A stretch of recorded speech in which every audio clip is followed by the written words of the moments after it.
Hello दोस्तों, आपके अपने यूट्यूब चैनल एग्ज़ाम फास्ट में स्वागत है। मैं संदीप सर। हम लोग आज बात करते हैं आज के टेस्ट सीरीज़ जो कि काफ़ी इम्पोर्टेंट चल रहा है। जो एसएससी जीडी हो, आरपीएफ हो या अदर कोई भी एग्ज़ाम हो, इसमें टेस्ट सीरीज़ बहुत ही महत्वपूर्ण है। ठीक है, तो हम लोग आज की बात करते हैं, चाहे वो पुलिस पेपर देना हो, एसआई देना है, सुपर टेट देना है, सभी परीक्षाओं के लिए ये काफ़ी महत्वपूर्ण होने वाला है आपका टेस्ट सीरीज़। तो देखिएगा, टेस्ट सीरीज़ में आप पहला क्वेश्चन देखिएगा, और ये टेस्ट सीरीज आपकी ऐप्स पर भी उपलब्ध है। और ये टेस्ट सीरीज आपके ऐप्स पर, एग्ज़ाम फास्ट ऐप्स पर काफ़ी कम पैसे में उपलब्ध है।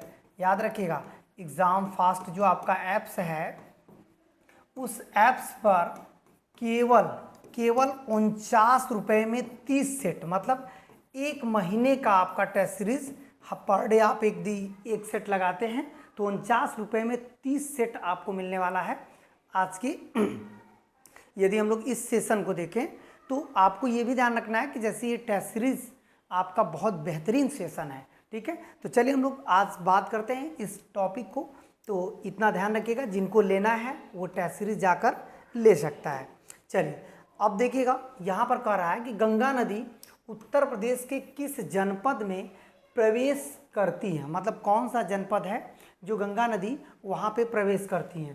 तो उस जनपद का यदि पूछता है, मुरादाबाद, कन्नौज और आपका बिजनौर, इलाहाबाद। ठीक है, इलाहाबाद। तो ये कौन सा है, तो ये हो जाएगा बिजनौर। बिजनौर में याद रखिएगा, गंगा नदी सबसे पहले एंट्री करती हैं यूपी में। और कहाँ से इजिक्ट करती हैं? इजिक्ट करती हैं बलिया से। यदि पूछेगा कि कहाँ से एग्जिट करती है गंगा नदी, तो बलिया से बाहर हो जाती हैं और बिजनौर में जो है एंट्री करती हैं। ठीक है, अब बात करते हैं कन्नौज। कन्नौज में क्या है? रामगंगा। जो रामगंगा है वो गंगा की पहली सहायक नदी। ये देखिएगा, रामगंगा क्या है? गंगा की पहली सहायक नदी। पहली सहायक नदी। यदि पूछेगा कि गंगा की पहली सहायक नदी कौन सी है, तो क्या हो जाएगा? रामगंगा। ठीक है, रामगंगा गंगा की पहली सहायक नदी है। ये कहाँ मिलती है? कन्नौज में। लेकिन आपका आंसर क्या है? बिजनौर है। ठीक है, चलिए और आगे बढ़ते हैं। अगला देखिएगा, अगला हो जाएगा सेब के जो है लाली आने का क्या कारण है। सेब में लाली आने का क्या कारण है उसको देखते हैं। जैसे जो लाल रंग का होता है, एंथ्रोसाइनिन, लाइकोपीन या आपका कैरोटीन, आप देखेंगे जेंथोफिल। तो ये क्यों होता है? तो सेब में लाली आने का कारण क्या है? तो एंथ्रोसाइनिन। एंथ्रोसाइनिन में सेब में लाली आता है। लाइकोपीन क्या होता है? टमाटर में। इसका मतलब है टमाटर में जो लाल आता है, लाइकोपीन। कैरोटीन ये गाजर नारंगी कलर का होता है, गाजर में जो रंग आता है। जेंथोफिल ये हल्दी, हल्दी में जो पीले रंग आता है। और गाजर जो नारंगी रंग होता है। ये सब किसके कारण होता है? तो ये आपको क्लियर हो गया। यहाँ पर सेब क्या कर रहा है, तो इसका मतलब ये कैरोटीन, जेंथोफिन और लाइकोपीन टमाटर है। तो ये चारों का चारों आपको याद रखना है। ठीक है, चलिए और देखते हैं, इसको सेशन को, जो कि एक महत्वपूर्ण सेशन है आपकी एग्जाम की दृष्टि से। ठीक है, अब देखिएगा, अगला हो जाएगा उत्तर प्रदेश की किस जनपद को सरयू नहर परियोजना का लाभ नहीं मिलता है। इसका मतलब जो सरयू नहर है वो सरयू नदी पे है, और कौन सा जनपद है जिसे इसका लाभ नहीं मिलता है। तो आप देखेंगे बस्ती, बहराइच, गोंडा ये सबको लाभ मिलता है। और जौनपुर में तो ये सरयू है नहीं, जौनपुर में कौन है? गोमती है। तो जाहिर सी बात है यहाँ पर वो परियोजना ही नहीं है। तो इसका सही आंसर क्या हो जाएगा? जौनपुर हो जाएगा। चलिए और आगे बढ़ते हैं। अगला क्वेश्चन देखिएगा। अगला क्वेश्चन हो जाएगा कि भारत में अत्यधिक जो है उत्पादन होता है। मतलब ये जो रिपोर्ट है, इसमें से पूरे वर्ल्ड में एक टॉप रिपोर्ट आती है जो भारत में सबसे ज़्यादा उत्पादन करता है। किसका? अभ्रक का, सिक्का का, कोयला का या टीन का। तो इसका सही आंसर क्या हो जाएगा? अभ्रक। जो पीट अभ्रक होता है दुनिया में भारत किस स्थान पे है? प्रथम पर। तो वही तो पूछ रहा है, अत्यधिक उत्पादन।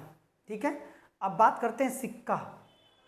सिक्का का नहीं करता है। कोयला, कोयला का चीन, अमेरिका वगैरह ज़्यादा करते हैं। टीन का चीन ज़्यादा करता है। तो ये सब उत्पादन जो है भारत पीट अभ्रक उत्पादन में अग्रणी है।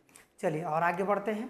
उत्तर प्रदेश में स्थित भारतीय कला परिषद, जो उत्तर प्रदेश में स्थित भारतीय कला परिषद है, निम्नलिखित में से कहाँ स्थित है? भारतीय कला परिषद ये मथुरा में है, आपका लखनऊ में है, प्रयागराज में है या वाराणसी में है?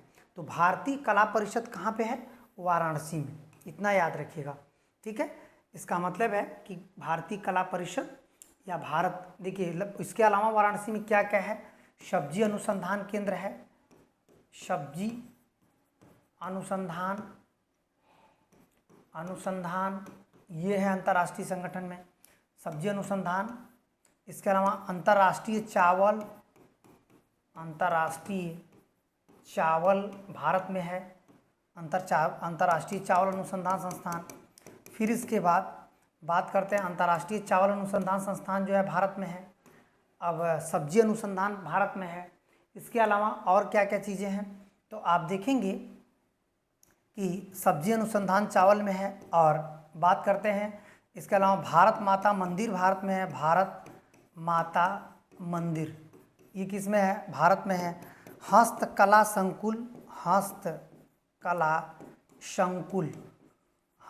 संकुल जो है ये भारत में है, ठीक है। फिर इसके बाद हम लोग बात करते हैं हस्तकला संकुल भारत में है।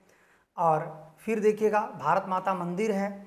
और इसके अलावा जो है संकुल जो है संस्कृत संकुल, जिसको बोलते हैं संस्कृत संकुल ये भारत में है, मतलब उत्तर प्रदेश वाराणसी में है। ये सभी वाराणसी में है, ये जितने भी हैं सब के सब आपका वाराणसी में है, ठीक है, वाराणसी में है। और फिर इसके बाद देखिए संस्कृत संकुल भी कहाँ पे है? वाराणसी में है। हस्तकला संकुल वाराणसी में, भारत माता मंदिर वाराणसी में है, अंतर्राष्ट्रीय चावल भारत जो है वाराणसी में, सब्जी अनुसंधान वाराणसी में है। तो ये सभी संस्थान जो है ये कहाँ पे है? वाराणसी में है। तो ये आपको पूरा का पूरा पॉइंट एकदम क्लियर रखना होगा, ठीक है। अब बात करते हैं यहाँ पर इसके अलावा आपका भारतीय कला भवन, इसी को भारतीय कला भवन भी कहते हैं, भारतीय कला भवन ये भी आपका वाराणसी में है। तो इसमें से यूपी के एग्ज़ाम एसआई दें, चाहे पुलिस देते हैं, चाहे लेखपाल वीडियो, कोई भी उत्तर प्रदेश के एग्ज़ाम यदि देते हैं तो वहाँ से आपको क्वेश्चन आना है, ठीक है। सुपर टेट भी देते हैं तो भी यहाँ से क्वेश्चन आएगा। चलिए और आगे बढ़ते हैं। अगला क्वेश्चन हो जाएगा, निम्नलिखित में से किस विटामिन को आर्गोकैल्सीफेरॉल कहते हैं? मतलब कौन सा इसमें विटामिन है जिसे आर्गोकैल्सीफेरॉल के नाम से जाना जाता है? तो ये क्या हो जाएगा? Vitamin D2। विटामिन D2 को आर्गोकैल्सीफेरॉल के नाम से जाना जाता है। अब कोलीकैल्सीफेरॉल कहेगा तो क्या हो जाएगा? कोलीकैल्सीफेरॉल। ये देखिएगा कोलीकैल्सीफेरॉल। तो कोलीकैल्सीफेरॉल क्या हो जाएगा? कोलीकैल्सीफेरॉल तो ये हो जाएगा आपका D3 हो जाएगा, ठीक है। और B12 साइनोकोबालमीन होता है, साइनोकोबालमीन जो है वो क्या होता है? B12 होता है, ठीक है। तो ये सभी जो है विटामिन के नाम हैं। चलिए और आगे बढ़ते हैं। अगला देखिएगा, सुब्रतो कप किस खेल से संबंधित है? जो सुब्रतो कप है ये किस खेल से संबंधित है उसको कहेंगे हॉकी, फुटबॉल, बैडमिंटन और क्रिकेट। तो इसका सही आंसर क्या हो जाएगा? सुब्रतो कप जो है किस खेल से संबंधित है? तो क्या हो जाएगा? फुटबॉल से संबंधित है, ठीक है। अब देखिएगा, अब आगे और बढ़ते हैं। यहाँ पर है विश्व बैडमिंटन चैंपियनशिप 2026 का आयोजन। देखिए यहाँ पर 2026 में विश्व बैडमिंटन जो है चैंपियनशिप का आयोजन कहाँ किया जाएगा? चीन में, जापान में, आपका कह सकते हैं कि भारत में, सर्बिया में। तो इसका सही आंसर क्या हो जाएगा? ये एक महत्वपूर्ण जो है पॉइंट आपके क्वेश्चन के लिए बन सकता है। तो ये कहाँ पर जो है होगा? 2026 का आयोजन, विश्व चैंपियनशिप जो है 2026 का आयोजन कहाँ किया जाएगा? तो ये देखिएगा, ये आपको इसको अभी स्टार लगा दीजिए, ठीक है, स्टार लगा दीजिए। अब आते हैं अगले क्वेश्चन को देखते हैं। अगला क्वेश्चन, ए को बी प्रत्यावर्ती धारा, ए को बी जो है प्रत्यावर्ती धारा को दिष्ट धारा में परिवर्तित करने के लिए निम्नलिखित में से कौन सी एक उक्ति का इस्तेमाल किया जाता है।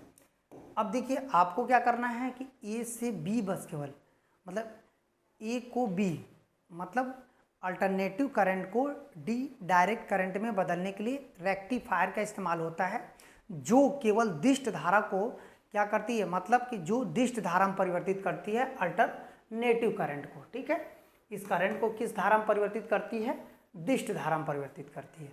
अब देखिए, अब बात करते हैं कि इसका काम क्या है, रेक्टिफायर। यदि हम लोग बात करें जैसे ट्रांसफार्मर को, तो हाई वोल्ट को, मतलब जो हाई वोल्ट होता है उसको क्या करती है, हाई वोल्ट को लो वोल्ट में कर देगा। ठीक है, हाई वोल्ट को लो वोल्ट में करता है, मतलब उपचयन को अपचयन और अपचयन को उपचयन करता है। कंडेंसर ये इलेक्ट्रॉन की गति को बढ़ाता है, जो पंखे में बहुत स्पीड होती है। और रेसिस्टर कोई नहीं होता है। ठीक है, चलिए और आगे बढ़ते हैं। संयुक्त राष्ट्र संघ के महासचिव की नियुक्ति किसके द्वारा की जाती है। जो संयुक्त राष्ट्र संघ है उसके महासचिव की जो नियुक्ति है वो किसके द्वारा की जाती है। यदि ऐसी बात करते हैं तो यहाँ पर देखिएगा, संयुक्त राष्ट्र संघ के महासचिव की नियुक्ति किसके द्वारा की जाती है, महासभा। ठीक है, आपका सुरक्षा परिषद, अंतर्राष्ट्रीय न्यायालय हो जाएगा। ठीक है, और आपका जो है कह सकते हैं कि अंतर्राष्ट्रीय न्यायालय हो जाएगा, और आपका सुरक्षा परिषद की सिफारिश पर महासभा। तो इसका सही आंसर क्या हो जाएगा, सुरक्षा परिषद की सिफारिश पर महासभा करती है। ठीक है, चलिए और आगे बढ़ते हैं। अगला क्वेश्चन देखिएगा। अगला क्वेश्चन हो जाएगा, 1934 के बाद मुस्लिम लीग का मुख्य प्रवक्ता कौन बना।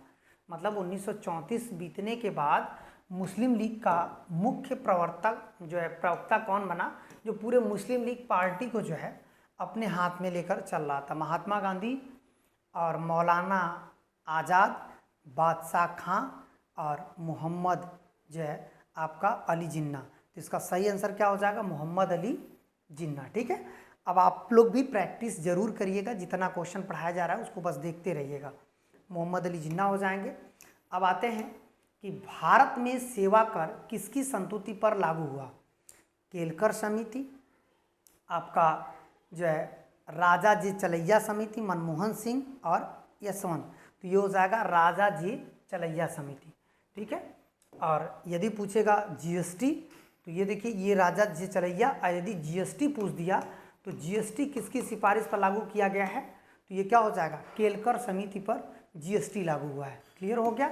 चलिए अब आते हैं, और ये जो मनमोहन सिंह हैं ये पहली बार निजी अर्थव्यवस्था और इसके अलावा आपका उदारीकरण, वैश्वीकरण को इन्होंने शुरुआत किया। रोकड़ मृदा उत्तर प्रदेश में कहाँ पाई जाती है, मैदानी भाग में, पर्वतीय एवं पठारी ढालों में, जल प्लावित क्षेत्र में, नदियों के किनारे। तो ये कहाँ पाई जाती है, मैदानी भागों में। ठीक है, ये मैदानी भागों में पाई जाती है। चलिए और आगे बढ़ते हैं।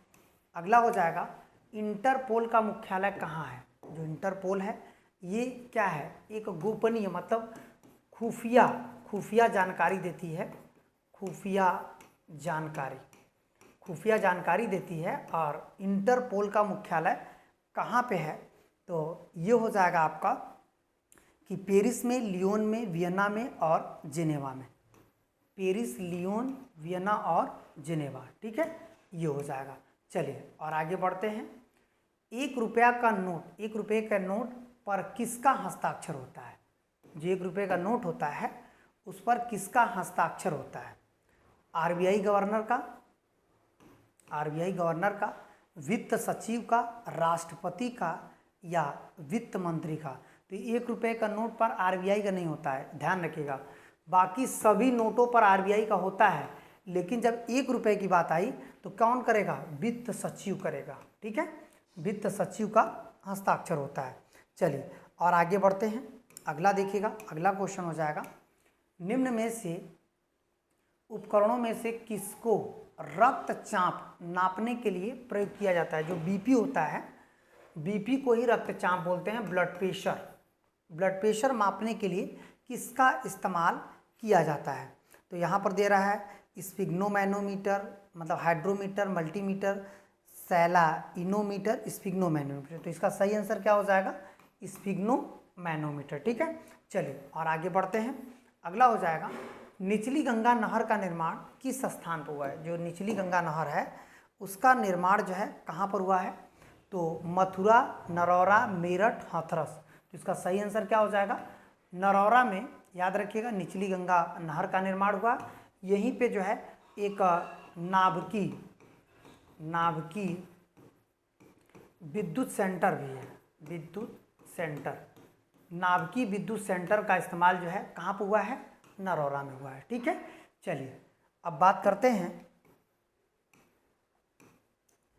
नरौरा में हुआ है जेवर। जेवर देखिएगा, जेवर हवाई अड्डा का निर्माण कहाँ हुआ है, कहाँ किया गया? तो ये देखिएगा जेवर हवाई अड्डा जो है इसका निर्माण कहाँ किया जा रहा है? तो गौतम बुद्ध नगर, कुशीनगर, वाराणसी, रायबरेली। तो इसका सही आंसर कहाँ पे है? तो आप देखेंगे जो जेवर अंतर्राष्ट्रीय जो हवाई अड्डा है, ये आप कह सकते हैं भारत का सबसे बड़ा हवाई अड्डा बन रहा है, भारत का सबसे बड़ा बन रहा है, सबसे बड़ा हवाई अड्डा बन रहा है, हवाई अड्डा बन रहा है, हवाई अड्डा बन रहा है। इसका मतलब है कि इस तरह से यदि देखा जाए तो ये गौतम बुद्ध नगर होगा। ठीक है, चलिए और आगे बढ़ते हैं। अगला हो जाएगा निम्न में से कौन स्वीडन की राजधानी है? निम्न में से कौन स्वीडन की राजधानी है? ये देखिएगा स्वीडन की राजधानी क्या है उसको देखते हैं। कैनबरा, स्कॉटलैंड, क्यू और प्राग। तो अब देखिए यहाँ पर स्वीडन जो है उसकी राजधानी यदि देखा जाए तो स्टॉकहोम हो जाएगा। स्वीडन की राजधानी क्या है? स्टॉकहोम।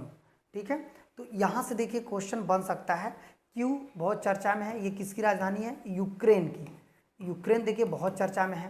कैनबरा किसकी राजधानी है? ऑस्ट्रेलिया, ऑस्ट्रेलिया का जो है कैनबरा है। ठीक है, तो ये दोनों यूक्रेन और जो है ऑस्ट्रेलिया बहुत चर्चा में भी रहता है। निम्नलिखित में से कौन सा हार्मोन्स जो है स्तन ग्रंथियों में दुग्ध का स्राव होने के लिए प्रेरित करता है? इसका मतलब है कि ये कौन सा हार्मोन्स होता है जो माँ को जो है प्रेरित करता है स्तन ग्रंथियों में दूध का स्राव के लिए? तो यदि हम लोग इसकी बात करें तो ये कौन सा हार्मोन्स हो जाएगा? तो ये हो जाएगा आपका ऑक्सीटोसिन, स्तनपान कराने के लिए ऑक्सीटोसिन। ये देखिए बाकी जो है थायराइड, ये थायराइड ग्रंथि में होता है, थायराइड ग्रंथि में होता है। ठीक है, थायराइड ग्रंथि में होता है। प्रोजेस्टेरॉन ये आपका विकास, स्त्री विकास के लिए है, स्त्री विकास के लिए है। ठीक है, प्रोजेस्टेरॉन। फिर एंड्रेनालिन, ये तो क्रोध वगैरह जो नियंत्रित करता है उसकी बात करते हैं। ठीक है, एस्ट्रोजन होता है, एंड्रेनालिन ये विकास के लिए होता है, महिला विकास के लिए। अब आते हैं उत्तर प्रदेश को भारत के कितने राज्यों की सीमाएं स्पर्श करती हैं? देखिए यहाँ पर केवल राज्य पूछा है, इतना ध्यान रखिएगा। जैसे राज्य एवं केंद्र शासित कर देता ना तो यहाँ पर 1+ भी कर देते तो टोटल कितना हो जाता? 9। इसका मतलब है कि दिल्ली भी उत्तर प्रदेश की सीमा को क्या कर रही है? स्पर्श कर रही है। तो यहाँ पर क्या हो जाएगा? 8 + 1 हो जाएगा 9। यदि दिल्ली स्पर्श नहीं करती तो केवल 8 राज्य हो जाएंगे, केवल 8 राज्य हो जाएंगे। ठीक है, चलिए और आगे बढ़ते हैं। यहाँ पर कह रहा है डॉक्टर भीमराव अंबेडकर उत्तर प्रदेश पुलिस अकादमी, जहाँ पे ट्रेनिंग होती है पुलिस का, तो ये होता है डॉक्टर भीमराव अंबेडकर जो है उत्तर प्रदेश पुलिस अकादमी। इसकी हम लोग बात करें तो यहाँ पर मुरादाबाद, आगरा, लखनऊ और प्रयागराज। तो इसका सही आंसर क्या हो जाएगा? मुरादाबाद हो जाएगा। इसका सही आंसर मुरादाबाद। तो यहाँ पर देखिएगा इसका सही आंसर मुरादाबाद, जहाँ पे पुलिस ट्रेनिंग कराई जाती है। ठीक है, पुलिस ट्रेनिंग जहाँ पे कराई जाती है उसकी हम लोग बात करते हैं। अब आते हैं माई प्रेसिडेंशियल ईयर। माई प्रेसिडेंशियल ईयर की बात करें तो कह सकते हैं कि ये माई प्रेसिडेंशियल ईयर की बात करें तो यहाँ पर देखिएगा क्वेश्चन इस पर बन सकता है, कौन है? रिचर्ड निक्सन, आर वेंकटरमन, ज्ञानी जैल सिंह, डॉक्टर राधाकृष्णन। तो इसका जो क्वेश्चन का आंसर हो जाएगा ये क्या हो जाएगा, तो ये थोड़ा सा इंपॉर्टेंट क्वेश्चन है, ये आर वेंकट रमन हो जाएगा, आर वेंकट रमन हो जाएगा। ठीक है, अब देखिएगा, अब आते हैं प्रसिद्ध विरूपाक्ष मंदिर कहाँ अवस्थित है। प्रसिद्ध विरूपाक्ष मंदिर जो है वो कहाँ पर अवस्थित है, तो विरूपाक्ष लेकर बहुत चर्चा में भी रहता है विरूपाक्ष मंदिर। ठीक है, कहाँ पे है, श्री कालहस्ती में है, तिरुपति में है, हम्पी में है या भद्राचलम में है। तो ये सही आंसर क्या हो जाएगा, हम्पी। विरूपाक्ष मंदिर हम्पी कहाँ पे है, कर्नाटक में। ठीक है, तिरुपति कहाँ पे है, आंध्र प्रदेश में। तिरुपति जो है ये यदि पूछेगा ये कहाँ पे है तो आंध्र प्रदेश में। ठीक है, भद्राचलम कहाँ पे है तो कर्नाटक में है। तो चलिए ये बातें कर लिया, फिर इसके बाद और आगे बढ़ते हैं। भारत का पहला राष्ट्रीय खेल विश्वविद्यालय किस राज्य में स्थापित किया गया। देखिए भारत का पहला राष्ट्रीय, देखिए पहला यहाँ पर पूछ रहा है, पहला राष्ट्रीय खेल विश्वविद्यालय किस राज्य में बनाया गया, पंजाब, हरियाणा, उत्तर प्रदेश, मणिपुर। तो इसका सही आंसर क्या हो जाएगा, मणिपुर में स्थापित किया गया। ठीक है, ये इंपॉर्टेंट है। अब आते हैं शुद्ध राष्ट्रीय उत्पाद प्राप्त करने के लिए, जैसे राष्ट्रीय उत्पाद शुद्ध करना है तो उसमें से सकल घरेलू उत्पाद में से क्या घटाते हैं। तो देखिए शुद्ध राष्ट्रीय उत्पाद कैसे बनता है, तो NNP उसको बोलते हैं, NNP मतलब नेट नेशनल प्रोडक्ट हो जाएगा। तो ये होता है NNP, ये देखिए GNP माइनस मूल्यह्रास, GNP में से मूल्यह्रास घटा देंगे तो क्या निकल आएगा, NNP निकल जाएगा, जिसे हम लोग कहते हैं शुद्ध राष्ट्रीय उत्पाद। ठीक है, तो यहाँ पर सही आंसर क्या हो जाएगा, मूल्यह्रास को हम लोग घटा देते हैं। ठीक है, चलिए और आगे बढ़ते हैं। अगला क्वेश्चन देखिएगा, अगला हो जाएगा कि रविन्द्रनाथ टैगोर ने अपनी नाइटहुड एक किताब लिखी थी, नाइटहुड की उपाधि जो है प्राप्त की थी, और ये किस कारण उन्होंने त्याग दिया, मतलब वापस कर दिया, कभी कभी वापस कर देता है। किस कारण वापस किया, सविनय अवज्ञा आंदोलन के क्रूर दमन के कारण, भगत सिंह को फांसी के कारण, जलियांवाला बाग नरसंहार या चौरी चौरा। तो इसका सही आंसर क्या हो जाएगा, जलियांवाला बाग घटना के बाद इन्होंने ये वापस कर दिया था। फिर इसके बाद और आगे बढ़ते हैं, यहाँ पर हो जाएगा उत्तर प्रदेश के पूर्वी भाग में किस मिट्टी को उपरहर मिट्टी कहा जाता है, मतलब यूपी के जो पूर्वी भाग में जो मिट्टी पाई जाती है, किस मिट्टी को उपरहर मिट्टी कहा जाता है, खादर, बांगर, काली या मॉडल। तो इसका क्या हो जाएगा, माड़ नहीं होगा, इसका बांगर हो जाएगा। उपरहर मतलब प्राचीन समय में वह मिट्टी आकर के जमी होती है, इसी वजह से इसे उपरहर मिट्टी कहा जाता है। ठीक है, चलिए और आगे बढ़ते हैं। अगला क्वेश्चन देखिएगा, इसरो का जो मास्टर नियंत्रण सुविधा है, जहाँ से इसरो कंट्रोल करता है, ये कहाँ पे है, तो उसी को हम लोग बोलते हैं इसरो का मुख्यालय। जो मास्टर नियंत्रण है तो वो बंगलुरु में है, उसी को हम लोग मास्टर नियंत्रण बोलते हैं। तो बंगलुरु कहाँ पे है, कर्नाटक में है। ठीक है, इसका मतलब है कि बंगलुरु यदि पूछेगा कि कहाँ पे है तो ये हो जाएगा आपका कर्नाटक में, जो कि इसरो का मास्टर नियंत्रण केंद्र है। ठीक है, चलिए और आगे बढ़ते हैं। निम्न में से कहाँ खाद्य एवं कृषि संगठन FAO का मुख्यालय है। FAO का मुख्यालय कहाँ पे है, तो जिसको हम लोग कह सकते हैं कि खाद्य एवं कृषि संगठन, जिनेवा, रोम, वियना, न्यूयॉर्क। इसका सही आंसर क्या हो जाएगा, रोम में है। अच्छा, जिनेवा में भी 2-3 का है, जैसे WHO है, ILO है, ठीक है, और WTO